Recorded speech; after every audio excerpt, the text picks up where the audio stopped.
llamaba el Waterloo de Castresana, en donde luego tuve que ir sobre mis mismas palabras, reconociendo que el doctor Castresana y el aparato, digamos, que él dirige, había logrado con gran efectividad y evidentemente con muchas limitaciones desde el punto de vista estructural, porque yo decía, probablemente será el Waterloo de Castresana porque no tiene, como tú señalabas, Alfred, los elementos adecuados de soporte y de contraparte del lado del Estado de Guatemala para poder desarrollar efectivamente su trabajo. Ahora, tú me preguntas qué pienso de lo que ha hecho.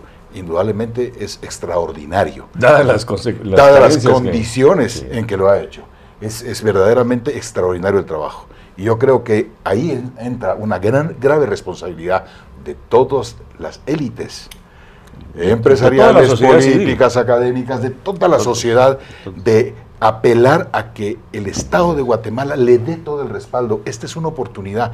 Tú lo decías y creo que Mauricio también lo señaló en alguna ocasión. Este es un parteaguas histórico, en donde podemos verdaderamente transformar a Guatemala en un país vivible, donde, como bien lo señalaba usted, licenciado Canteo, este es un elemento fundante en una mejor calidad de vida para todos los guatemaltecos. Entonces yo creo que tenemos que jugar la apuesta de la CICIG, tenemos que sentirnos verdaderamente privilegiados en contar con un profesional de la talla del doctor Castresana, que por cierto no tengo el gusto de conocer, pero que evidentemente estamos en buenas manos. Si colaboramos como Estado, si colaboramos como sociedad, esto va a concluir bien.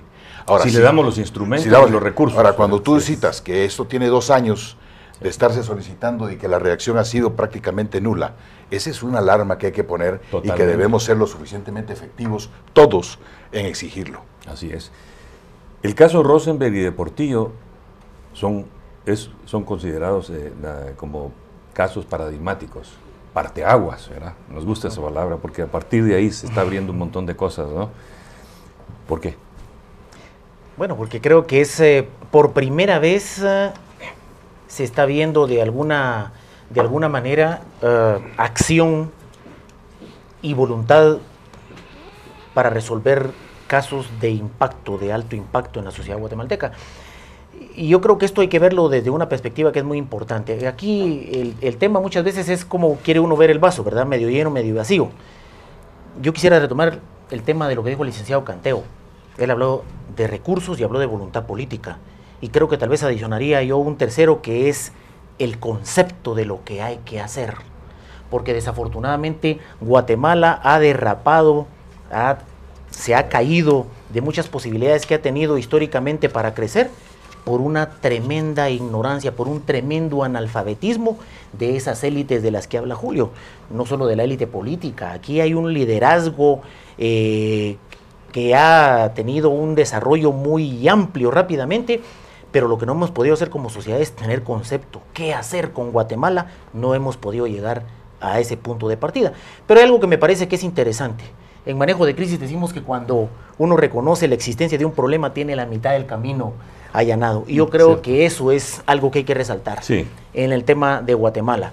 Y de alguna manera, aún con lo desprestigiada que está la clase política, es la clase política la que toma las grandes decisiones sobre el rumbo que toma el país. Y la venida de CICIG en ese sentido significa el reconocimiento que como sociedad tenemos de que existe un profundo problema, no solo de orden coyuntural, sino estructural, que hay que entrar a arreglar con todas las de ley.